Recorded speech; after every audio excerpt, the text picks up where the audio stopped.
Hello, everybody. I'm Howard Friedman. I'm the director of the Jewish Community Library in San Francisco, and I'm very happy to welcome you to tonight's program with Rabbi David Kasher around his new book, ParshaNut, or ParshaNut, depending on your preference. I'd like to thank the Friends of the Jewish Community Library, who are our largest source of support for making what we do possible. I hope you'll consider becoming a friend by giving at any level at friendsofthejcl.org. Before we begin, some quick technical notes. Automated closed captioning can be turned on or off by clicking the CC button at the bottom of your screen. Everybody but Rabbi Kasher will be muted, and at the end of the presentation, there will be an opportunity for questions and answers, and you can feel free to put whatever questions you have in the chat, and I will relay them time permitting. Rabbi David Kasher grew up between the Bay Area and Brooklyn. He holds a BA from Wesleyan University, a JSD from Berkeley Law, and rabbinic ordination from Yeshivat World of Torah.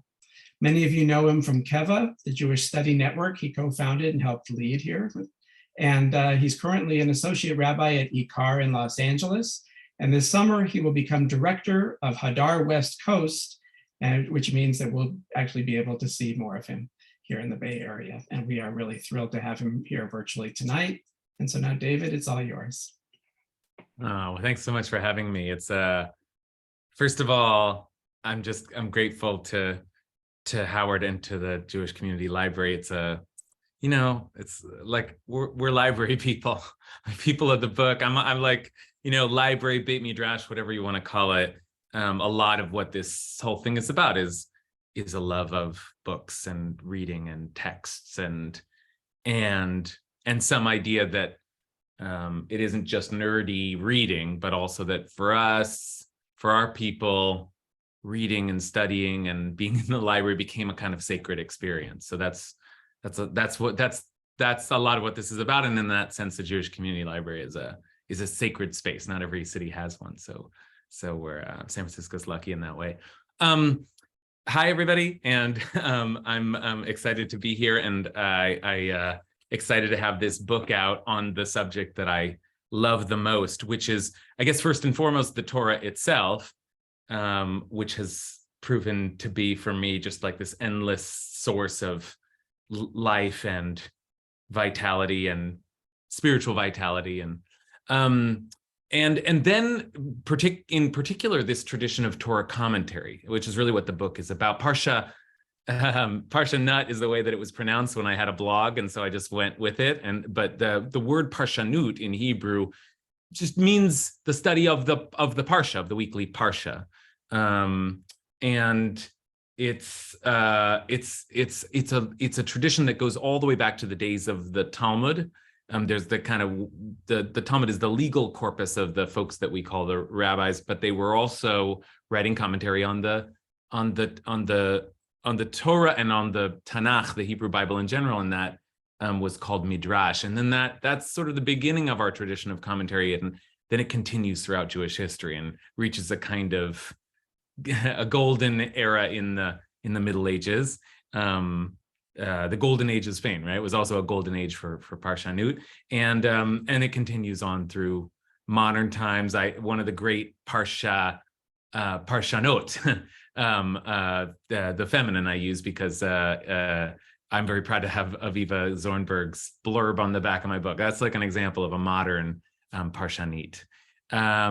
So, okay, I could talk about the history of ParshaNut, and hopefully you get a taste of it when you read the book. I could talk about some of the underlying assumptions in the discourse, but I think the best thing is to see a little bit of it in action.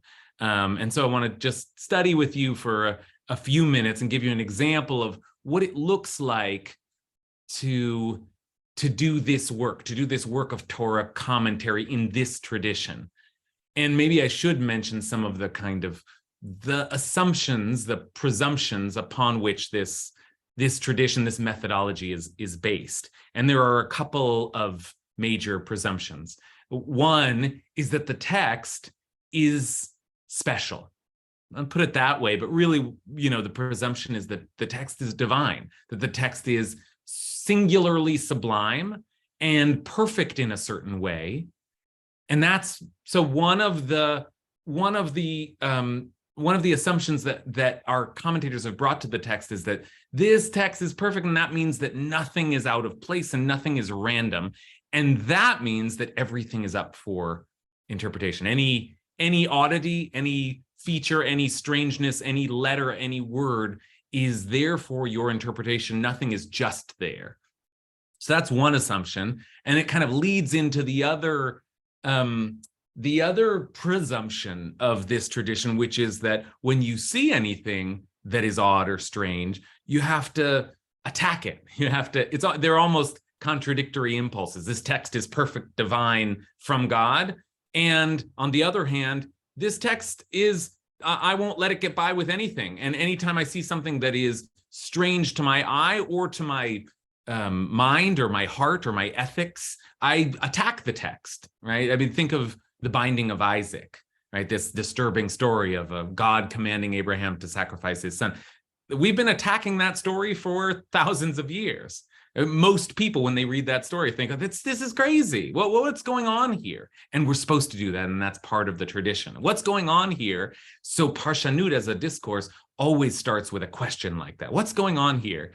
But because it is a reverent discourse, one that presumes this kind of, as I said, this sort of special status to this text, there's a hope, there's an assumption, but maybe it's a hope that the text will provide answers, that if we probe it, then it will deliver. So let's try to do that just a little bit tonight. I just want to give you an example of a kind of classic ParshaNut question, and then some of the possible answers that the text or that the commentators might provide. So we are in the reading of the book of Exodus right now, and part of what I want to communicate to people, and what a part of my mission, if I have one in writing this book, is to get people in that rhythm, that kind of classic Jewish rhythm of being in the story of the week. Right? Shabbat is maybe the most basic rhythm in Jewish life. Every week comes Shabbat, but associated with that rhythm is the idea that every Shabbat has a reading. And if you get into the tradition of following along with that reading, then you're not just following along with reading, you're now in a conversation. And we, in that conversation this week, we're going to be talking about one particular reading, and the one particular reading we're talking about this week is Parsha Tetzaveh, it's called, which literally means, and you will command. And the you here is Moses. Moses will command the children of Israel, and then his brother Aaron in particular, to perform the services of the priesthood, of the sacred rites and rituals of the temple and the sacrifices, with all of their holiness and purities and impurities and all of that. And it gets very detailed very quickly. You might say it's not the most exciting reading in the Torah because it is very, very detailed, and embroidery described, and the mixture of incense described, and very ritual text. But there is an amazing question, a kind of classic question in this week's reading that emerges not from a carefully scrutinizing reading of every verse, but from it's a kind of question that you wouldn't think to ask right away. It's kind of a bird's eye view of the Parsha. And the question, well, maybe I'll let our commentators speak it out. So let me give you a little bit of I'm going to screen share so you don't have to take a look at this link, but some people like having the link. So let me give you a link. Oh, hold on. Make sure I have the right link. So this is a link to we're just looking at 2 texts tonight. And there's a link, but as I said, I'll screen share it. So Parsha Tetzaveh, it turns out, has a unique feature. Remember I said that the idea is that we probe the text and we come up with questions. So, why does it say this, or why does it say this, or why does it not say this? And this is a why does it not say this question.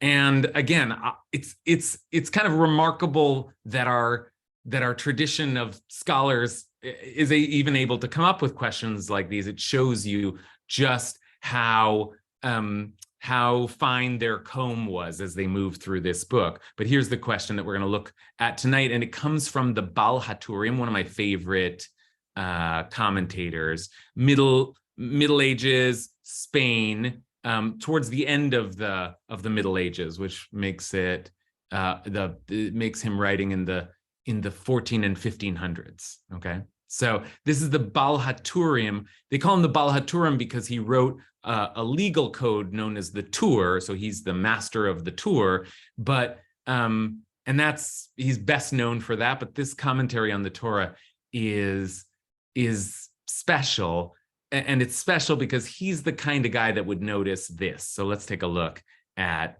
He's known as sort of a savant. So he kind of picks up patterns where you wouldn't spot them. And here's what he picks up on this week's Parsha. So as I said, it's Parsha Tetzaveh, and that's you shall command. So here's the word Tetzaveh, you shall command the children of Israel. And before we even get started in the material for this week's Parsha, he says this. This is the only Parsha, this is the only reading in the Torah since Moshe first appears in which he is not mentioned, outside of the book of Devarim or Deuteronomy, in which he is the narrator. So there's a big qualification there. But let's just restate what he's noticed. Since Moses comes on the scene, Moses is not in the book of Genesis. So it's not until the book of Exodus that we are introduced to Moses. And we're still in the book of Exodus, but what the Baal HaTurim notices here, and actually there's an earlier source, the Zohar also notices it, but the Baal HaTurim sort of famously says Moses's name appears in every single reading in the Torah once he comes on the scene. And then there's a big qualifier, which is, except for the book of Deuteronomy, because the book of Deuteronomy is entirely in Moses's voice. So he's the narrator, so he's not always mentioning his own name.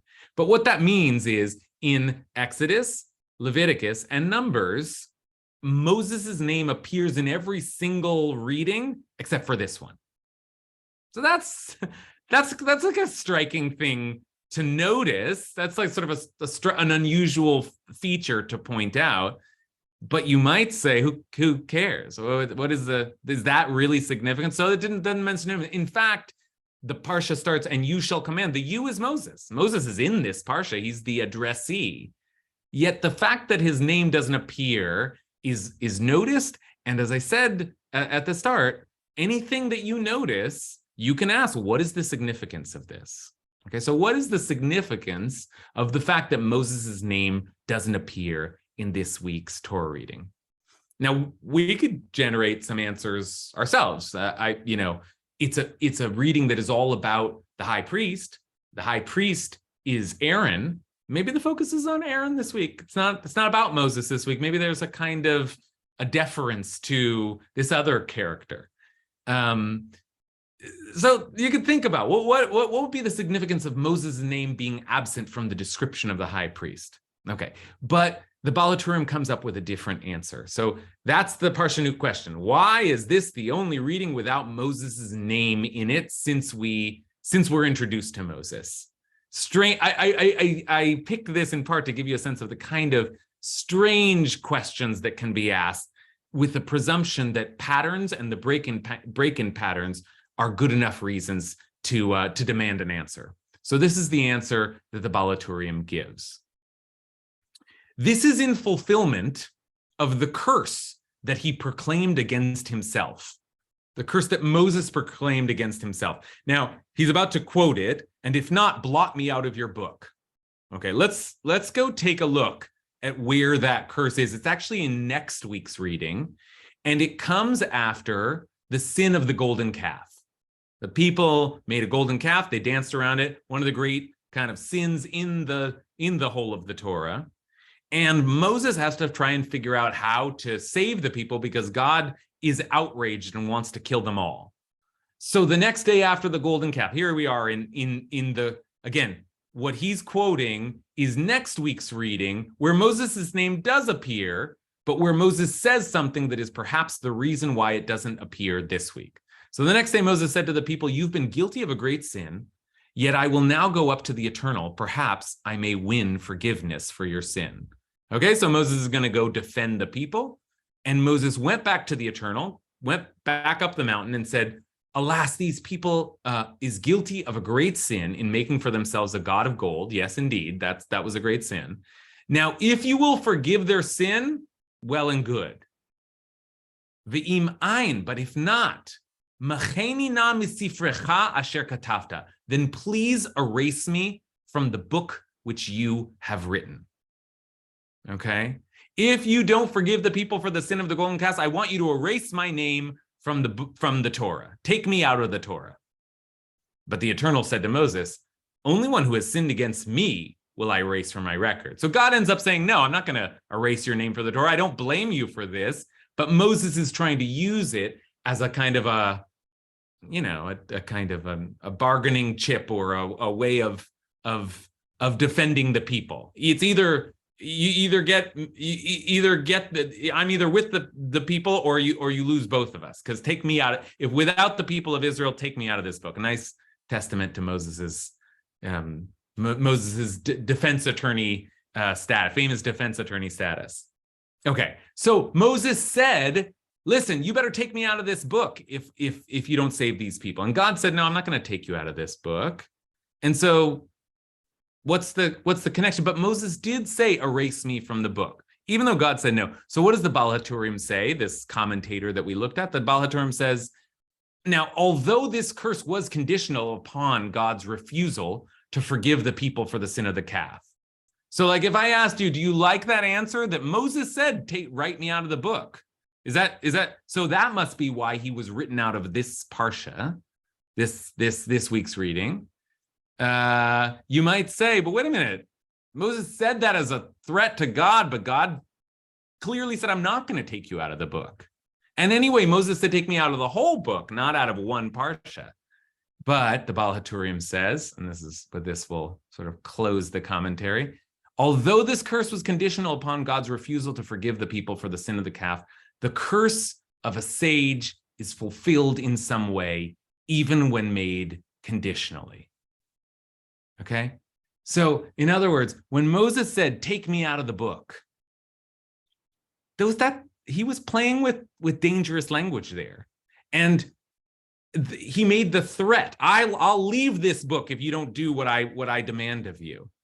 And because when a sage says something, it matters, even though the conditions of Moses' threat were not fulfilled, there's in some way the words that he spoke had to be carried out. And so he wasn't taken out of the whole book. He was just taken out of this one parsha. And that explains why Moses' name is not in this week's Torah reading, because he threatened to take himself out of the whole book. So he was taken out of, not of the whole book, but just one parsha. Okay.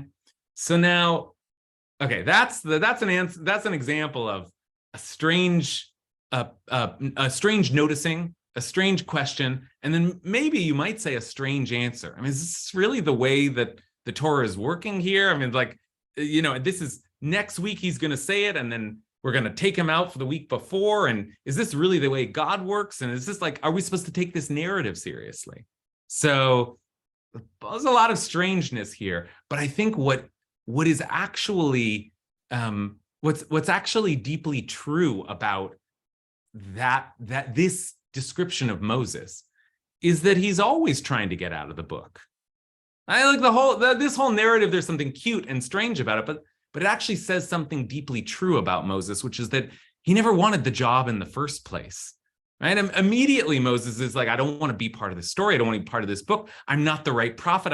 That's part of why we love Moses so much, is because he wasn't hungry for glory and for leadership. He actually is always trying to escape. He's always trying to run away. He's not the obvious or ideal leader or prophet. And in fact, later in the book of Numbers, Moses says, just kill me already. I'm done with this. Like, this is again and again, the figure that we get from Moses is someone who's uncomfortable with the no one is more in the spotlight, and yet no one is more uncomfortable with the spotlight. And so Moses is always trying to run away. And this is a kind of a strange and kind of cute way of saying that Moses is happy enough to leave the scene altogether. And I think that's an example of, like, ParshaNut and how it works, but also I think it's in the method of asking the question and giving a strange answer. What we end up surfacing is a deep truth about this very unusual central character, the character that we attribute the writing of the Torah to. This channel for the greatest book of all time was this guy who didn't really want the job and who is most famous for transmitting a message rather than being present in the message. In other words, we're saying something deeply true about Moses himself, which is that he is the supposed author of the Torah, and yet in a sense, he's not there at all. What's so great about him was that he removed himself from the process, even as he is the great teacher of our tradition, the great deliverer of Torah. So that is all to say that this strange little journey we took through ParshaNut ends up teaching us something, framing for us something profound about the narrator that we are, or the scribe that really sits at the center of this whole tradition, and the way that the character that is being described is someone who is on the one hand the source of Torah, and on the other hand, precisely because of that, is sort of mysteriously absent from the whole process. So that's just a little taste of how it works, how it can seem strange but produce answers that end up speaking to deep truths about the way we read this book and the way we imagine receiving this book. So I'll leave it there, and we'll talk a little more. But that's just a taste of ParshaNut for this week. Right. Well, thank you so much, David. And I want to thank you for this book, because I really enjoyed it. And it feels a bit to me like I don't know, like Bring Your Kid to Work Day, because it's the experience as a reader. It's like you take the reader along and let us look over your shoulder as you're going through these pursuits, and it's very exciting to me. And you are known as a master teacher, and I think what this book allows us to experience is you as a master student. And I will start with a few questions for you, and then I'll invite attendees to, you can put your questions in the chat and I'll relay those. One is, you alluded to the rabbi's principles in approaching the Torah. For people delving into ParshaNut, one of the more jarring ones is the idea that there's really no such thing as a fixed chronology in the Torah. And I wanted to ask whether you could, this is a difficult idea, and whether you could discuss how it finds itself being played out, and including in your work with the texts. Good. Well, that's a great example, Howard. That's an example. I mean, I just tried to show the way that it's just the precision reading of the Torah that produces kind of strange questions and strange answers. And one of the strange answers that you receive from the tradition is what you just said: Ein mukdam u'muachar b'Torah. There's no before or after in the Torah. This doesn't, what the story that's told isn't necessarily told in chronological order. Just like, really? Why would that be? Why would that be so? And in fact, there are debates. There are fierce debates. This actually, we happen to be in the midst of a cycle where this principle directly applies, because we are learning about the sanctuary, the tabernacle, now in this week's reading and last week's reading. It's sort of introduced all of a sudden. Oh, build a tabernacle. And next week's reading, as we just saw, we'll learn about the making of the golden calf. So why did we get the tabernacle? What's the point of the tabernacle? Well, Rashi, our sort of most famous commentator, medieval French commentator, says, oh, the tabernacle wasn't intended originally. It is a kind of a plan B. It's a response to the sin of the golden calf. Once they sinned in that way, they needed some way to atone for their sins. So that's kind of an interesting logic. They sin. That's the point of the offerings. We can purge ourselves of our wrongdoings, and we did this terrible thing of worshiping a golden calf. That's what the tabernacle comes for. The problem is the tabernacle comes before. So Rashi says, Ein mukdam u'muachar b'Torah. We learn about it first, but the reason why it came about, we're going to learn later. And Another great commentator, Nachmanides, says, no, that's not. In fact, the tabernacle is an ideal plan A structure, and we don't read the Torah out of order unless we absolutely have to. So, as you said, here's a principle which sort of seems like, it's like, what do they call it? Deus ex machina. You just like, you pull out a principle and it solves your problem, but it doesn't make any sense. In a way, that's a fair response. But in another way, again, if you assume that this book has a divine structure to it, then who knows what is supposed to be read and interpreted? Is this little extra letter meaningful? Is the absence of Moses's name meaningful? And similarly, can we imagine that this book was written in a structural way that is out of order but meant to communicate some other message?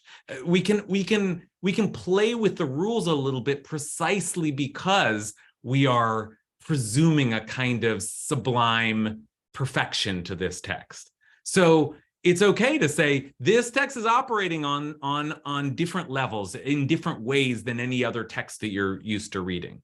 And I say in different ways than any other text you're used to reading. But on the other hand, it's not so strange to us to imagine narrative that moves out of order, right? Like if you've seen movies like Memento or Pulp Fiction, right, it's actually become quite popular to tell a story out of order. Or what's the old Japanese story, Rashomon, where you learn about the story from many people's perspectives and you get like a replay of the story again. This is what sophisticated literature allows itself to do, which is to tell a story, not in necessarily a straightforward way, but first you have to know this, and then I'll tell you the rest of the story.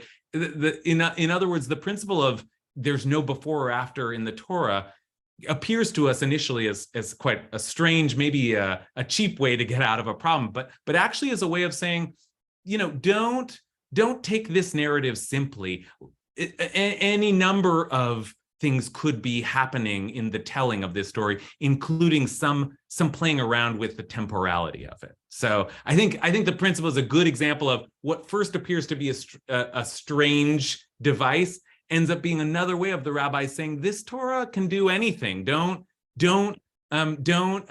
be surprised if it tells its story in an unusual way. There are many unusual things about this text. Great, thanks. So you mentioned the difficulty of a text like the Akedah, and I guess I'd like to ask you to go a little further in talking about your own experience in coming to these sources with a modern sensibility, and particularly when dealing with certain passages like the rape of Dinah, where the rabbi's gender and the time and place and circumstances where they lived may be a determining and possibly limiting factor in their interpretations. To what degree do you find yourself looking for perspectives that are sort of morally in line with your own values? And what do you do when you feel like there's this distance between the rabbi's line of thought and your own? Yeah, that's a good question. Look, I mean, the first example I cited and that you're citing is the Binding of Isaac, the Akedah, which is a horrifying story. It's just a horrifying. It's horror. That's the genre. It's horror, and I mean that intentionally. In the same way that a horror movie intends to shock, so it seems clear to me that this story is there intending to shock us. We're not meant to read that story and say, okay, well, that's the way it is. If God says so, you know. I mean, there are those interpretations, but there are also there's a library full of interpretations that are shocked and appalled. And the text, it seems to me, means to shock and appall us, because later in the same text we learn that you're not supposed to sacrifice your kids for a god, right? And earlier in the text we learned that Isaac was going to be the inheritor of the covenant. None of this makes any sense, and I think it's fair to say that the Torah is sometimes meaning to startle us, to jostle us, and that this isn't just a like sweet, beautiful, inspiring, telling us what we want to hear text. This is a text that I said we confront the text. It confronts us. It comes at us, and then we fight back. It's like there's a beautiful kind of war that we have with the text in front of us, and that's because we are we are a part of what the idea here is, that the Torah is revealed through us by our challenging and probing, and we're meant to have an encounter with this text and to push back against it. And you can see our commentators pushing back against the text. And I think in some ways, studying the tradition of commentary makes me feel empowered to disagree with the text, to be startled by the text, to object, to try and find a way of understanding this text that makes sense to me in my mind, in my time in history. And you can see the answers shifting as they move through different periods in history. And I guess that's the last thing I'll say is that, we refer to this as a Torat Chaim, a living Torah. And part of what that means, I think, is that the Torah is always relevant, always alive, because it is meant to be re-encountered, re-understood, reinterpreted in every generation. That's the tradition. And so in my generation, I have the benefit of having encountered feminism, right? My ancestors didn't have that benefit. So they didn't see certain things in the text that I see, or a queer person today will see things in the text that nobody saw before, because it wasn't a Jewish society where people were out and queer. So it's that's the idea, is that the Torah is alive because it is always there to be re-understood and re-encountered and reinterpreted. And that I think is what the tradition of ParshaNut teaches us, is that everybody, in every moment, there's a new opportunity to interpret this text, and we have our moment as well. So I feel empowered by my tradition to push it back against my tradition. Great, thank you. So this will be my last question, then I'll bring in questions from attendees. So in the book, you do bring in several Hasidic commentators, although they occupy a much less prominent role than the medieval and Renaissance era sages, who are sort of have the classical status in the tradition. And I'm wondering whether you can comment on the different dimensions that Hasidic Torah commentators bring, and the degree to which you incorporate them in your own thinking. Yeah. I mean, look, I grew up on my dad's side. I grew up with Hasidim, so I feel very close to that spiritual tradition and to that mode of interpretation. And it's a kind of spiritual revival that erupted in the 18th century and was an attempt to re-energize Jewish life with ecstatic, spiritual experiences. The sense that maybe Judaism had become too studious and too elite, and that the basic primal experience of feeling and celebrating the experience of feeling God, sort of at the heart of that tradition. Now, that's interesting in itself, but for our purposes, for my purpose as a student of Torah commentary, the great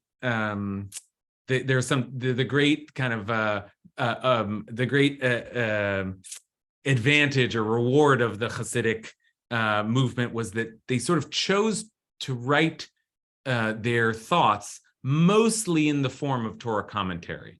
So they would write they would identify a question in the text, and they would answer that question in the text, but in keeping with the spiritual, revival that I just described, the answer was always a deep seeking for some personal spiritual message that the text was trying to communicate. So not just solving a problem in the story, but searching for some way in which the text was speaking to you and telling you how to expand your own spiritual life and experience.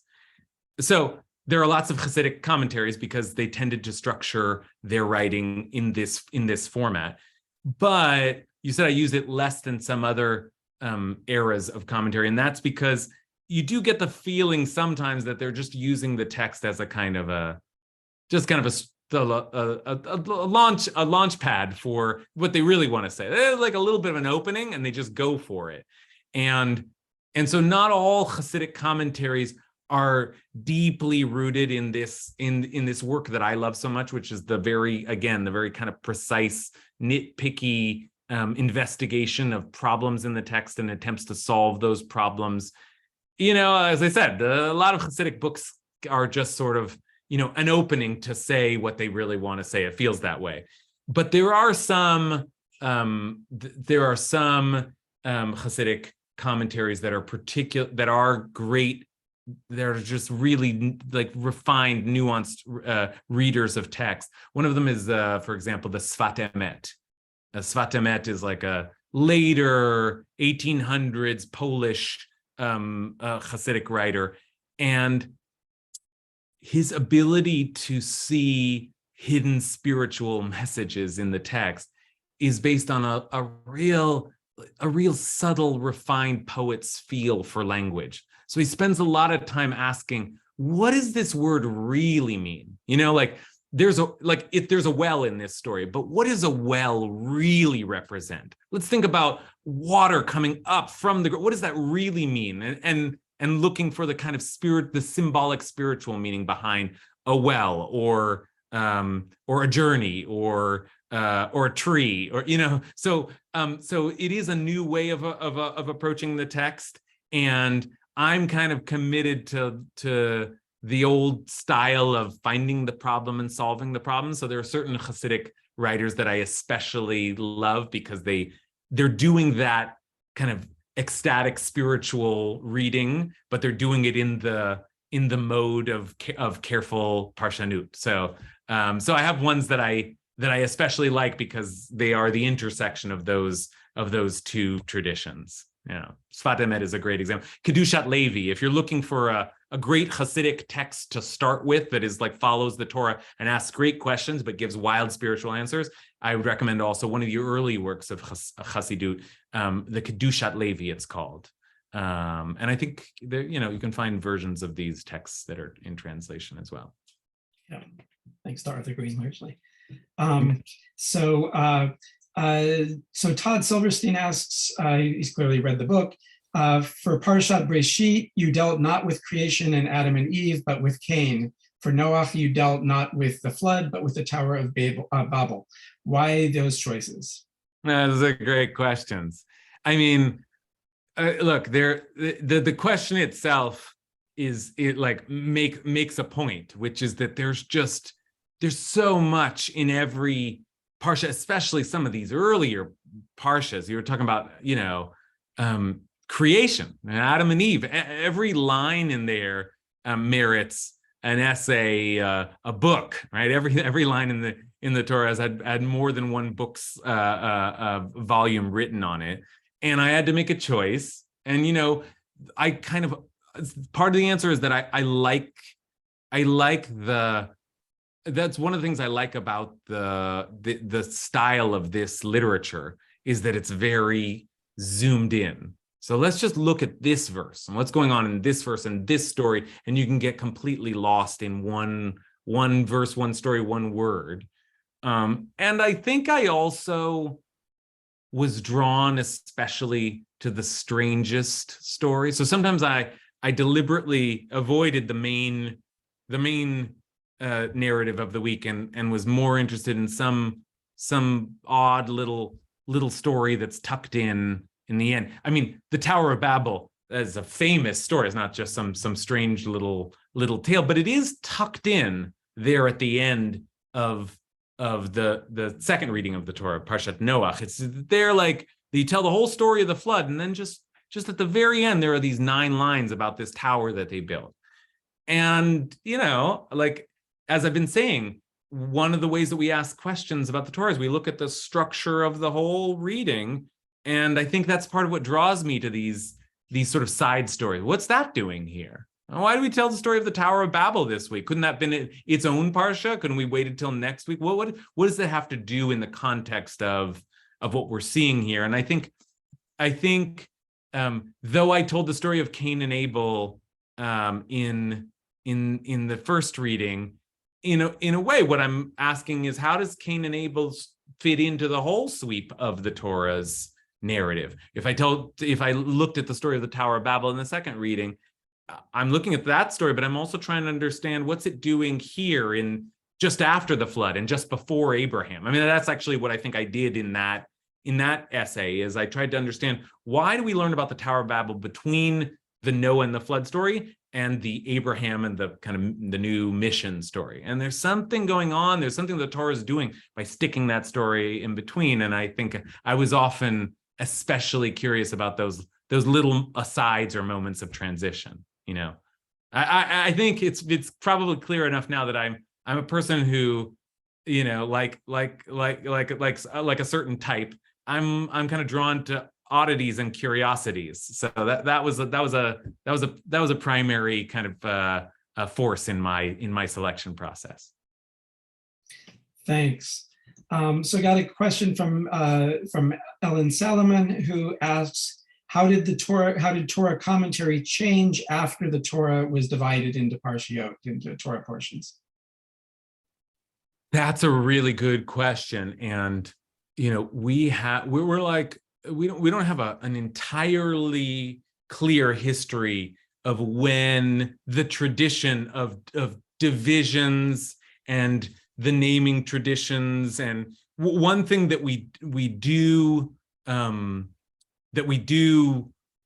know, I mean, it's hard to say, this is our historical record, which is debated and also partially our historical imagination. But one thing we speak of in this tradition is Ezra, some of the last books in the Hebrew Bible, Ezra coming back from the exile in Babylon and trying to restart Jewish life in the land of Israel, and coming up with all kinds of new traditions in order to create this reboot, you know, because the people had been out of their homeland for 70 years and detached from their traditions. One of the things that Ezra said is, we're going to start a public reading of the Torah. We have to start reading the Torah out loud.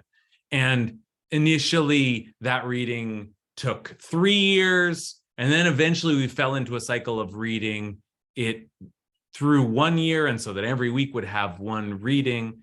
And eventually that tradition develops, and the legal codes, once they begin to emerge, through the discussion of the Talmud and then eventually the codes that we get in the Middle Ages, the legal codes say it's important for a person to follow along with the weekly parsha.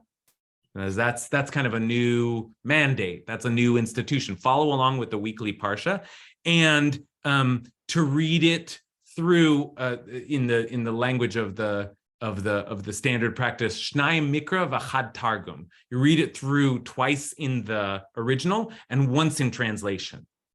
So that's an interesting way to think about, you know, if you're curious about this practice, to try to read the Hebrew, but also to read the English or the Babylonian, right, the Aramaic as they did it, and then eventually somebody suggests that, yeah, you read it through in the Hebrew and in translation, but translation can also mean commentary, not just translation from language to language, but translating the ideas and reinterpreting, so you could read this text and what becomes eventually the kind of standard practice. You read the text through twice, and then you read Rashi's commentary, the most famous of the commentaries, and that counted as the Shnai Mikra v'Chad Targum, the 2 times through in the original and once in the translation. So there's a kind of, you can see through a need to preserve this tradition, eventually a cycle and a rhythm develops, and eventually commentaries are popping up, and sooner or later it becomes part of the ritual to read the commentaries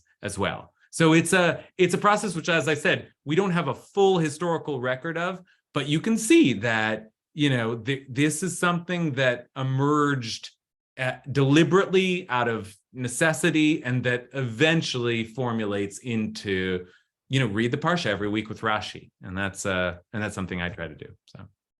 Right, thanks. So there's a question from Lee Beerson asking, what does our tradition's embrace of ParshaNut suggest about whether one can read Torah literally? Yeah, I mean, I'm like hesitating before I answer too boldly, but I think that the answer is we don't read the Torah literally. We don't read the Torah literally. I mean, we read it literally and non-literally, but we're not attached to a literal reading of the Torah. That most famous commentary, Rashi's commentary, is sort of famously fanciful and non-literal and plays with metaphors and simile. This is not a text that's meant to be read simply. I think I've been making that point all along. And so the idea that we would be attached to a literal reading of the text is a kind of a flattening notion. And this text is supposed to be so much more than the literal reading. It's not that the literal reading is not a part of it, but some of you will know the famous tradition of what they call pardes, the 4 levels of reading the Torah: the pshat, remez, drash, and so the simple or maybe literal reading of the text, the hints that are in the text, the seeking for further answers, and then the secret layers of meaning in the text. Like maybe the Hasidic mystical traditions are looking for those secret layers, but that's it. That's who we are. That's from the days of the Pharisees on, right? From the days of the rabbis. This tradition, the one that we've inherited, and there have been other traditions that really really related to the text in a much more literal way. The Sadducees, the Karaites, that exists. But this tradition has always embraced an idea that the text is more than just the text. That it is, the Midrash, one of the famous collections of Midrash, the earliest tradition of commentary, the Midrash Tanchuma, says that the Torah was written eish chora al gabe eish levana, black fire on white fire. That's the way the Torah was written. So black fire and white fire is like a wild image, but clearly on some level it's meant to evoke the black and white of the page, of the scroll. And that means that the Torah is black fire, which are the actual letters, and also white fire, which are the spaces in between. And that's a part of the Torah. We're supposed to read the spaces in between. We're supposed to read not just what is there, but what's not there. That I feel very passionately about this. I hesitated before I say it, but I really do believe literal is not our tradition. We don't read this text literally. It's so much more than that. The literal reading is an important first step, but this text is unbounded. It can go anywhere. And I think that's a part of our tradition. That's a part of our faith. Great, thanks. There's a question that actually was partly maybe at least touched on in what you just said, but from Susan Gewirtz. Not sure I totally understand, but asking about the difference between an approach between Hasidic and non-Hasidic midrash, and maybe if to talk a little about Hasidic reading or Hasidic ParshaNut in the difference in approach. Yeah, I mean, look, in some ways, this is a nice follow-up to the last question, the question of how literal and what are the layers of reading the text. I think there are actually, I just sort of celebrated the non-literal reading, but there are many commentators who are really just trying to understand the precise meaning of the words in front of them. And actually, I think I just listed 4 levels of reading the Torah, but the classic, there's a kind of an oscillation in the history of ParshaNut between, or you might say pendulum swinging back and forth between pshat and drash. These sort of two most. Pshat is it literally means all stripped down. So the simplest, most basic, maybe literal reading of the text. And then drash, drash literally means seeking. So looking for answers, looking for the white space between the letters, and the midrash is kind of famously gives stories that are way beyond the text. Like Abraham worked in his father's idol shop and smashed all the idols. And now they don't just come up with these stories out of nowhere. They're not just making stuff up. They always start with the text and questions in the text, but they feel a little more empowered to go wild, go big, go creative. And that, I say, there's a movement back and forth. So you would think that you would start with the simple and then you would eventually get wild, but actually our tradition starts wild. Like the first style of commentary in our tradition, again, in the Talmudic age, is midrash, which is that seeking style of interpretation. And then I think one of the things that happens in the Middle Ages, a time of reason and science and, one of the things that happens is that, and grammar, people get very precise. And the Middle Age, like a lot of scholastic thought, the Middle Ages are known for their more literal, reasonable, straightforward grammatical readings of the text. And then I think that style carries on for a while, and the Hasidic style that emerges in the 18th century is a little bit like a return to drash.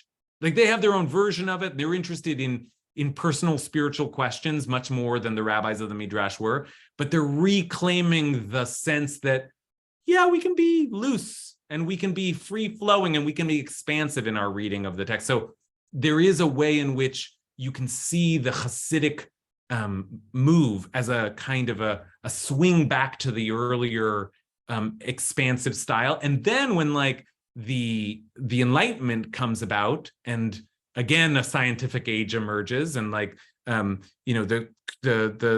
precise philological, the precise Wissenschaft, like the science of reading the text, when that emerges, there's a whole new school of commentators that are again very fixated on the precise meaning of words. So I actually think one way to understand the whole history of this tradition is a kind of reaction, counter-reaction between what are very natural human reading tendencies. And one is to say, wait, I want to just get these words in front of me straight. What is this text saying?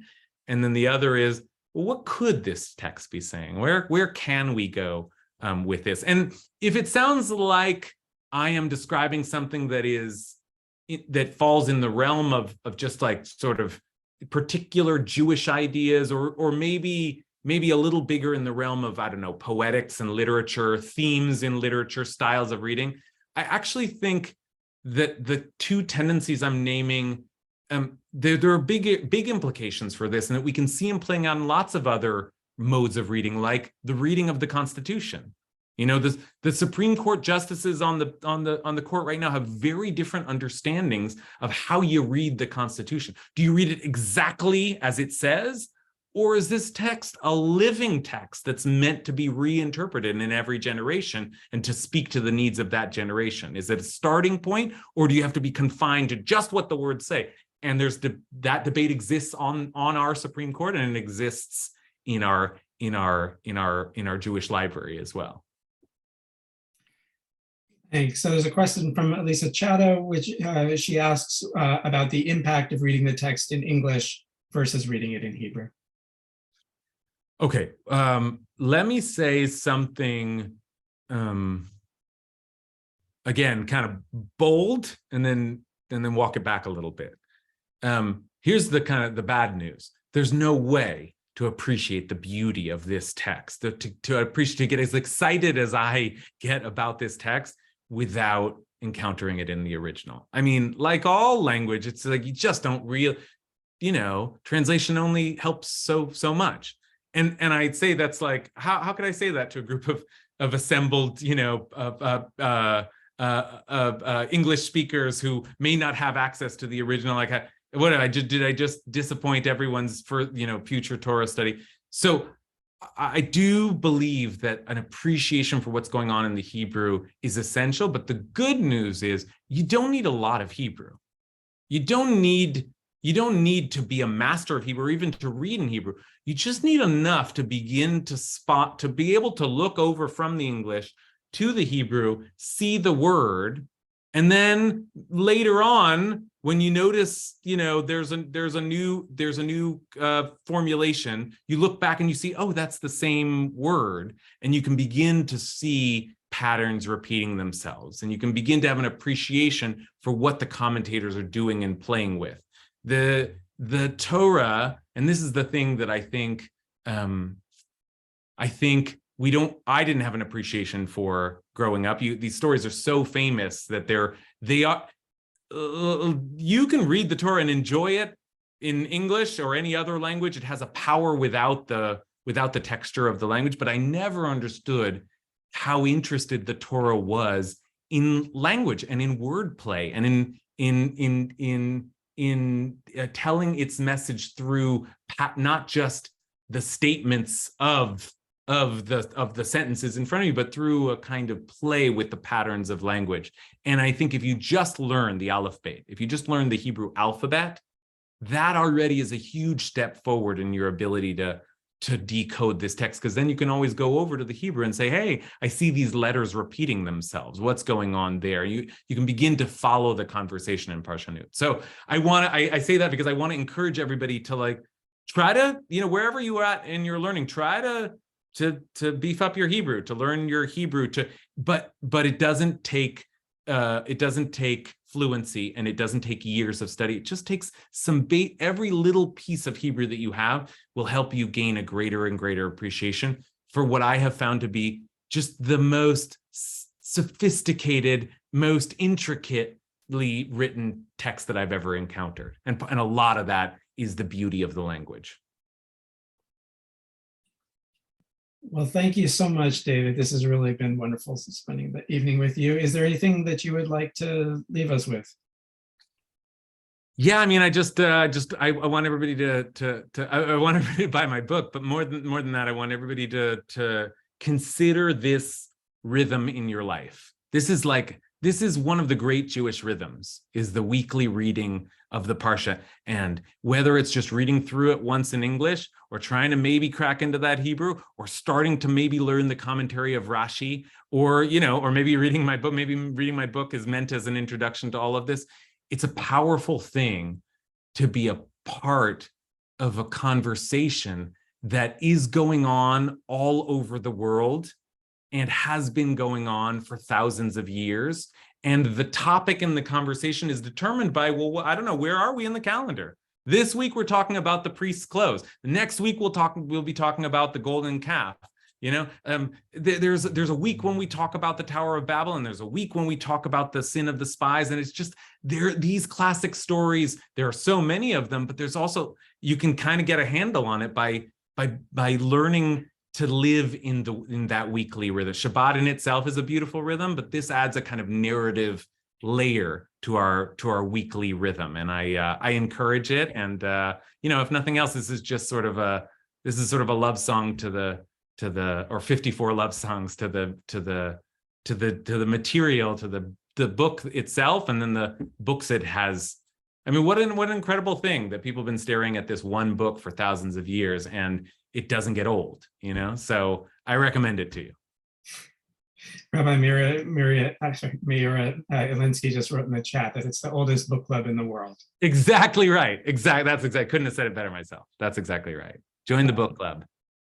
Well, thank you so much. And we will be sending out an email message to everyone either tomorrow or the next day with both a link to purchase the book, and also some of the libraries, the Jewish Community Libraries resources for pushing yourself in terms of pursuing the study of Torah commentary yourself.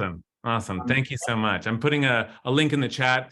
You can go to my publisher if you don't like to buy on Amazon, but I hope those of you that check it out enjoy it. And I'm so grateful to you, Howard, for this opportunity, and also for overseeing this really important institution in our community. So, and thanks everybody for joining me tonight. It's great to be with you. Thanks so much. Be well, everybody. Take care. Bye. Bye-bye.